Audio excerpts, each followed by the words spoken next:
பெரிய பெரிய கேள்விகள்லாம் கேட்குறாங்க. எவ்வளோ பெரிய காம்ப்ளெக்ஸான கேள்விகளாக இருந்தாலும் நாம் வீடியோ போடுறோம், அவங்களுக்கு விடை கிடைக்குது, சந்தோஷப்படுறாங்க, நன்றி சொல்கிறாங்க, நமக்கு பாராட்டு தெரிவிக்கிறாங்க, எனக்கும் சந்தோஷம்தான். ஆனால் இப்போ நான் உங்கள்கிட்ட ஒரு அடிப்படை கேள்வி கேட்க போகிறேன். நீங்கள் பிகினரா அல்லது இன்டர்மீடியட் லெவலா யாராக இருந்தாலும் சரி, he does not come இதுக்கு என்ன தமிழில் சொல்லுங்க பார்க்கலாம்.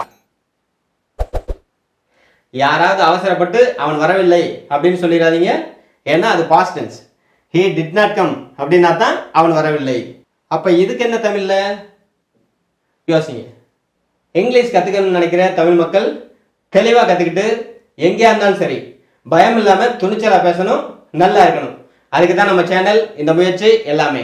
அதுக்காக அடுத்த ஒரு நிமிஷத்தில் நான் ஒரு விஷயம் சொல்ல போகிறேன், அதை கவனமாக கேளுங்க. அதை பற்றின உங்களுடைய கருத்தையும் நீங்கள் கமெண்ட்டில் சொல்லலாம். அதுக்கு முன்னாடி இப்போ நம்ம சேனலை சப்ஸ்கிரைப் பண்ணுங்கள். வீடியோ பார்த்து முடிச்சதுக்கப்புறம் கண்டிப்பாக உங்களுக்கு பிடிக்கும் நம்புகிறேன். லைக் பண்ணிவிட்டு மற்றவங்களுக்கும் ஷேர் பண்ணுங்கள். ஏன்னா இது ரொம்ப முக்கியம். அப்போ தான் அடுத்தடுத்த வீடியோக்கள் உங்களுக்கு வரும், நாமளும் தொடர்பில் இருந்துக்கிட்டே இருக்க முடியும். he comes present tense, he came past tense. அவன் வருகிறான், அவன் வந்தான், இது ரெண்டுமே பாசிட்டிவ் சென்டென்ஸ். இவைகளுடைய நெகட்டிவ் சென்டென்சஸ் எப்படி வரும்? he does not come, he did not come. he comes இது present tense, இது present tense இனுடைய நெகட்டிவ். he came இது past tense, இது past tense இனுடைய நெகட்டிவ். சரி, இவைகளுடைய தமிழ் அர்த்தம் எப்படி வரும்? அவன் வந்தான், நெகட்டிவ்ல அவன் வரவில்லை. சரி, இந்த நெகட்டிவ் சென்டென்ஸ் தமிழ் அர்த்தம் எப்படி வரும்? பாசிட்டிவ் அவன் வருகிறான், நெகட்டிவ் அவன் வரவில்லை. எங்கேயோ இடிக்குது, கொஞ்சம் இருங்க. இதை பாருங்க, அவன் வரவில்லை இங்கே எழுதியிருக்கோம், இதே தான் இங்கே எழுதியிருக்கோம். உண்மை என்ன? அவன் வரவில்லை என்பது பாஸ்ட் டென்ஸினுடைய நெகட்டிவ் தான். இது பாஸ்ட் டென்ஸ், இது பாஸ்ட் டென்ஸினுடைய நெகட்டிவ்.